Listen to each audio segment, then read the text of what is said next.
The Great Commission began with 12 men in Israel who were called to follow Christ.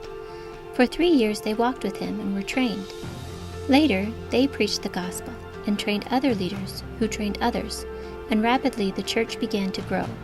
Multiplication worked, and it is still working today. Through your gift to Magazine Training International, you too can be a multiplier as you invest in Christian leaders with a vision to publish. You reach not only individual leaders, but the thousands they influence. Like John Gathuku from Kenya. We first met John Gathuku in 2011 when he attended our training program in India. He told us then that he had found MTI online and had downloaded many of the resources on our website to lay the foundation for his new magazine for Kenyan high school students called Tamazi. In the years since then, 4 more staff members of the magazine have attended MTI training, and the magazine is flourishing as lives of teenagers are changed by the power of the gospel. John and his wife Maggie are now training other publishers. Multiplication is happening.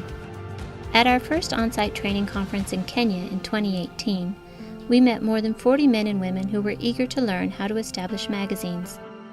Like Nuru, who despite the persecution he experiences for his faith, is planning to launch a publication to disciple Nigerian young people. Then there's Ivanova from Cameroon. A little over 10 years ago, Ivanova's boss at the guest house where she worked loaned her an MTI writing manual. She eagerly read the manual and contacted MTI to find out how to get her articles published. Sharon Mumper connected her with a publisher working in Francophone Africa. That relationship changed the course of Ivanova's life and began her writing ministry. Daphrose and her husband, John Pastor, also started a magazine for youth in their country. But after one issue, they knew they needed help. The challenge is enormous. The youth of the Democratic Republic of Congo have grown up in a country at war. Some are orphans. Many saw their parents slaughtered, and still others have been forced to join rebel militias.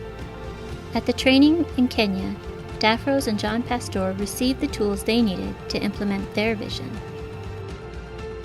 Where will John, Ivanova, Daphrose, and John Pastor be in 5, 10, or 20 years?